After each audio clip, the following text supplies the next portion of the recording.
Alright, in this lecture, we're going to be creating a still life drawing of this banana that's on this fabric. Now, like I said, doing still life studies are very important to becoming a good artist because you need to study real life and understand how light and shadow as well as shape works. And the best way to do that is to draw pictures that are from real life. So let's go ahead and get started. The first thing I'm going to do is I'm going to take a measurement of the height of my banana. So from the tallest point on my banana to the bottom of that point, we're going to go ahead and measure that with our pencil and our thumb. Once we get that measurement, we want to make sure that our arm is completely extended out, so when we come back to take our horizontal measurement, we have the same proportions. So let's go ahead and take this measurement and apply it to our paper. So we're going to go ahead and lay it down, just like so, and mark that point. Next, I'm going to go ahead and measure the width of my banana. So using my pencil once again and fully extending my arm, I'm going to go ahead and mark that with my thumb, and then I can go ahead and apply that to my paper.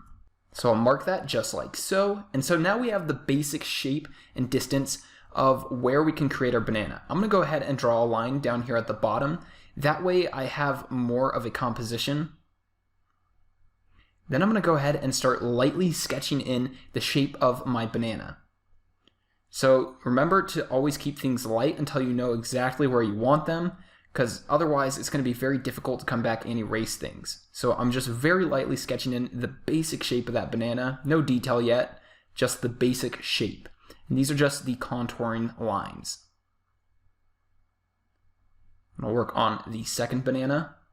And again, I'm looking back at my banana as much as possible and trying not to look at my drawing so much, but really studying that banana and where that shape is going. So remember, you want to be spending at least 50% of your time looking at your actual object rather than looking at your drawing. It's even better if you're looking at your object 60% of the time.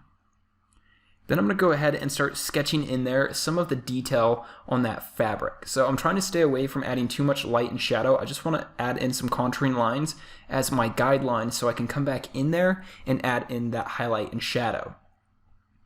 So again, it's really important to go back and really study your object to make sure you're copying it correctly. And also look at things in proportions. See how they relate to each other and how far apart each thing is.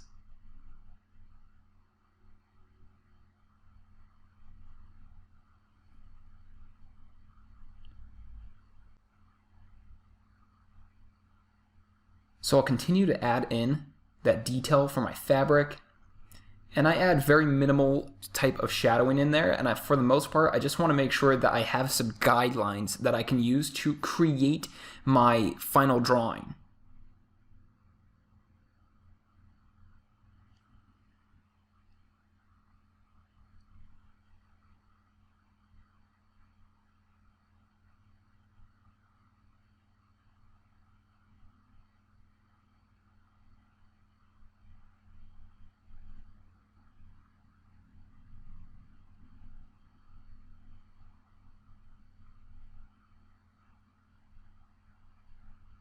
Now, I know very often when you're drawing pictures like this, you're really going to want to start adding in some detail, but trust me, wait until you have the whole drawing laid out and have your shapes correct. Once everything is correct shape-wise, then you're going to be allowed to go in there and add in all of your detail and shadows and highlights. You may be dissatisfied because it won't look realistic because your shapes are all off.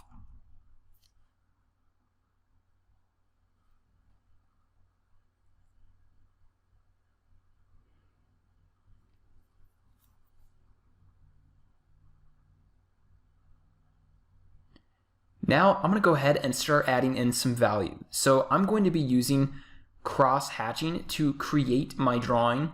And so as you can see here, I'm just adding lines to create those values, which are shadows. And I'm looking at my drawing as much as possible to figure out where those darkest values are.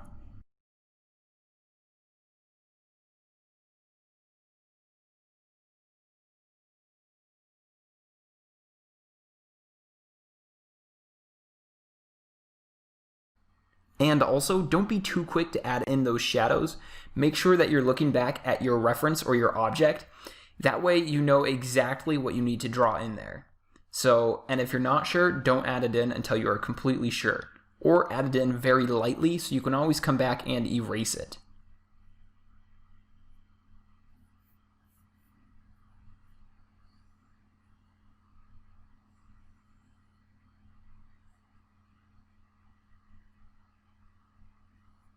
And you want to make everything exactly as you see it. So if you see a shadow line, pay attention to whether it's hard or soft. Also, pay attention if it's soft on one side, meaning that it slowly blends into the value next to it, or if it has a very hard line, meaning that there's a very distinct line between one value and another value.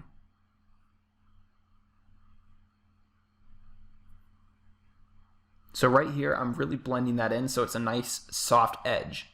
Same with right here, it's a nice soft edge.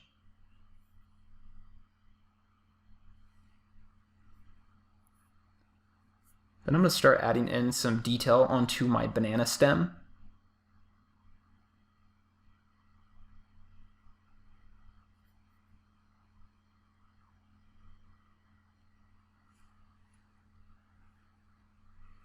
And now I'm going to go ahead and start darkening this edge because I know by looking at my reference, that's the dark area of my banana. And a banana is split up into different sections or different quarters sort of.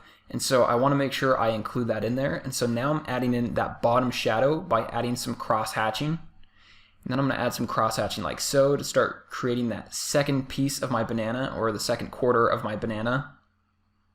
I'm going to darken that edge so it stands out more because don't forget we want to incorporate contrast in here. So the more dark values next to light values we have, the better it's going to look.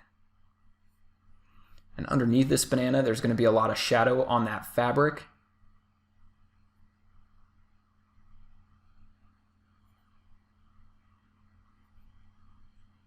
Then I'm going to go ahead and start adding some detail to this end of the banana.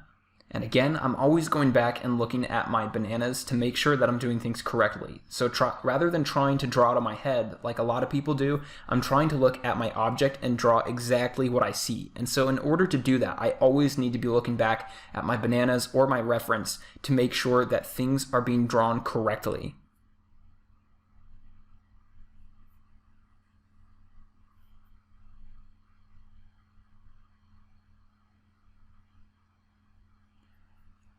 And I'm always adding things a little bit at a time. I never really jump in there and add the whole thing all at once. You'll see I always come back to areas and add in more detail, more shading, just so I make sure that I get it correctly. And just like all of our drawings up to this point, we want to make sure that we work certain areas all at the same time. So rather than working one area and then being done with it, we want to work it for a while and then move on to another area so that we can work the entire picture and never overwork an area. This will help us create a good overall drawing and help us so that we make sure that everything's in proportion and has the correct values.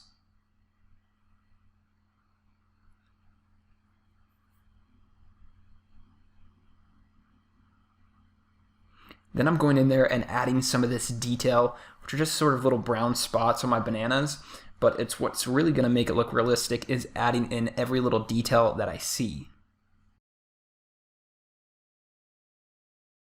Then I'm adding in this shadow right here.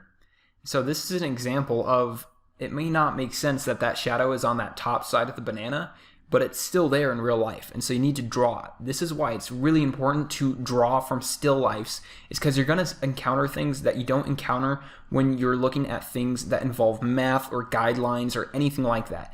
You're going to encounter things that only happen in real life, and you're going to start to understand how real life lighting and stuff like that works a lot better.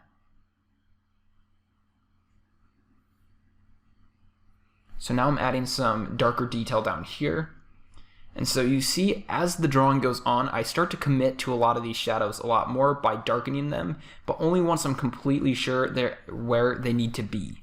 So now I'm going to start darkening in this cast shadow for my banana.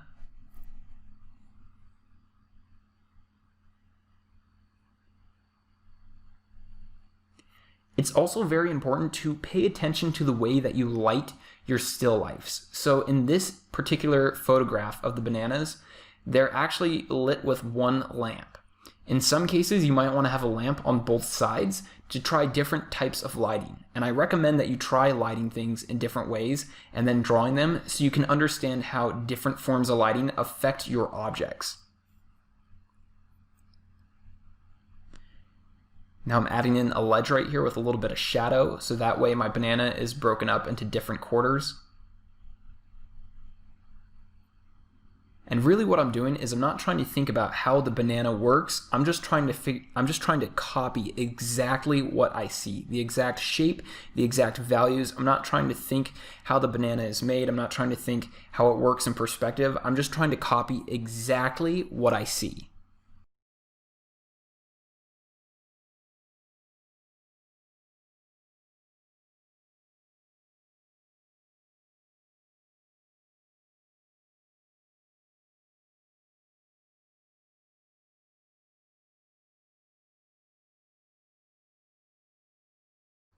Then I'm going to go ahead and add in some more of that brown speckling detail in there.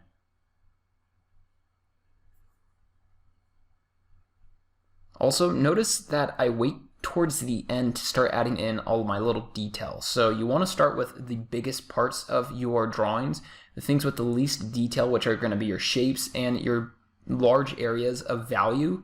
And then after you start working with that, you can start whittling that down into more detail until you get towards the end, where then you're going to add in your very fine detail, such as those little brown specks and little wrinkles in your fabric.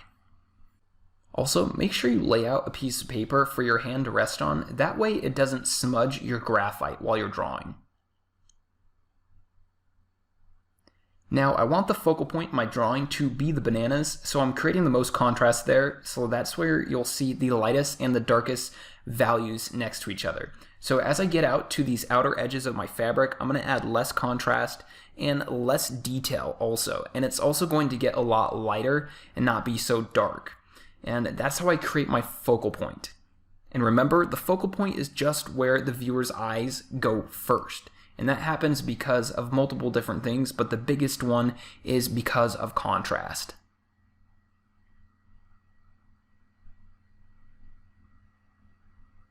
Make sure you take some time to look at your drawing and then look at the reference and make sure that everything is matching up. If you see something that's not matching up, go ahead and get in there and change it. Don't be afraid to draw or erase on your drawing.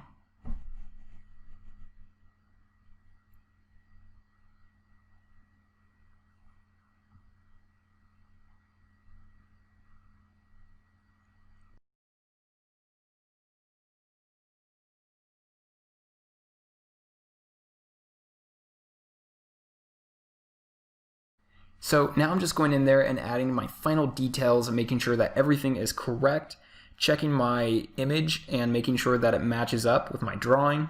And I think that it's completely done now. So that brings us to the end of this lecture. So in this lecture, you were able to watch me do a still life drawing of this banana and the fabric that it's laying on, and you really should have gotten a good idea of how you can do this yourself, because I didn't want to just give you an assignment to draw something from life without showing you how I do it. So your assignment for this lecture is to go ahead and either draw this image of the bananas, which you can download in the next lecture, or even better yet, and I really highly recommend this, find your own objects to draw and lay them out and go ahead and do a still life drawing of that and try to copy exactly what you see. Now, if you really want to get really good at drawing, you need to do at least 20 of these, and if you want to get amazingly good at drawing, you need to do 100 to 1,000 of these. Now, I know that's a lot, but some of you may not be that dedicated, and that's all right. But for those of you that really want to become a great artist, you need to do a lot of still life studies. Thanks for watching this lecture, and I really look forward to seeing you in the next one.